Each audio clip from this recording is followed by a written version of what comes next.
When most of us hear the word sponsorship, we usually picture, like, a charity gala Right, yeah. or someone just politely asking a local business for a donation, to put their logo on a brochure because it's a quote-unquote good cause. Yeah, we totally cling to that warm, altruistic idea of community support.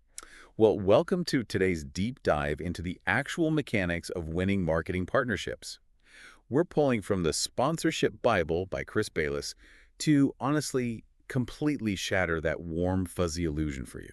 Oh, absolutely. Because, I mean, if you think sponsorship is just about asking for a donation or seeking benevolent investors for your project, you are setting yourself up to fail. Right, You exactly. are not competing with other charities. You're competing with Facebook ads, Google keywords, and, well, every other ruthless marketing channel out there for hard-earned ad dollars. So if I can't just ask for a donation for my community event, what exactly am I selling? I mean, walking in and asking for a donation in exchange for awareness just seems like the default, right? Right, but Bayless says that guarantees instant social dismissal. Wow, really? Instant? Yeah, you have to speak the insider language of marketing executives, and fundamentally, you have to realize that sponsors don't actually exist. Wait, okay, saying sponsors don't exist sounds a bit like The Matrix. Are you telling me these brands don't actually care about the community event itself, and it's literally just a cold transaction to acquire customers? I mean, think about how a marketing executive wakes up in the morning. They don't Hmm. say, hey, what can I sponsor today? Yeah. They ask, how can I get more customers? Pitching them brand awareness or, those bronze, silver, and gold levels,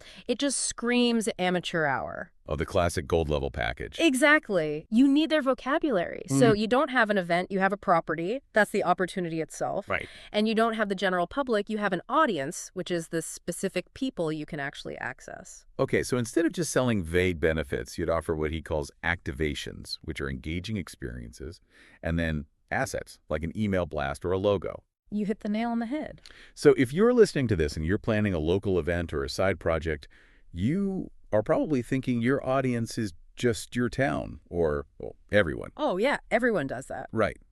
But if companies only want customers, your most valuable asset isn't the event at all, it's those specific people. Yeah, and the biggest trap is thinking your audience is just everyone. Because, I mean, if you try to sell to everyone, you appeal to no one. Definitely. To avoid this, Bayless introduces this concept of the fish finder.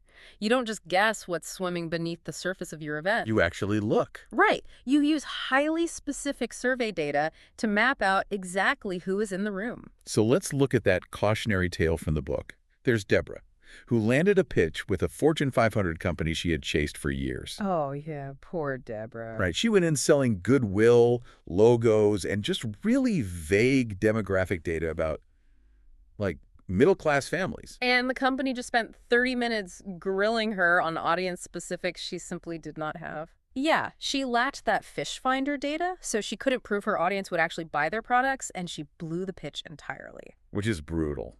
But then compare that to Hillary. So she had a hiking property, and she initially assumed her audience was just, generic hikers. Right, which sounds logical. Yeah, but her Fish Finder surveys revealed they were actually upper-middle-class families who drove these massive pickup trucks and were hyper-health conscious. And by understanding that underlying data, Hillary didn't just go pitch camping gear. She took that specific data straight to an automotive brand, proving her exact audience was their prime target market for trucks. Wow. That is exactly how you win those ad dollars. It's like saying your audience is everyone is like going to a steakhouse and handing out coupons for tofu. It doesn't matter how many people are in the room if you are offering the wrong thing to the wrong crowd. Yes, that is a perfect analogy. Or like putting up a generic billboard in the desert versus running a highly targeted social media ad. Exactly. But once you actually have that niche data and you have found the right brand, how do you connect them? Because, I mean, slapping a truck logo on a trail sign doesn't actually make anyone buy a truck. No, it doesn't. And that is where activations come in. Right. These are engaging experiences built directly from that survey data. Instead of those annoying commercial interruptions, you find out what your audience struggles with at your event, and then you let a brand solve that problem. Okay, give me an example of how that works in actual practice. Sure. Let's say your survey shows attendees really hate the long registration lines in the morning heat. Ugh, the worst. Right. So an activation would be an automotive brand sponsoring a shaded lounge area with cold water right next to that line. Oh, I see. The brand solves a real problem, and in exchange, they get a captive audience genuinely grateful for their presence. So the audience gets a better experience, the brand gets positive, targeted customer interaction, and you secure the actual funding. Mm. To recap this deep dive, succeeding in sponsorship means completely ditching the charity mindset. 100%. You really need to use your Survey Fish Finder to map those hyper-specific niche audience personas and build real problem-solving experiences, You're offering a targeted business solution, not asking a favor. which leaves you, the listener, with a thought for your own life. If the riches are in the niches for sponsorships, how might deeply defining your own niche audience? Oh, well, that's a good question. Right.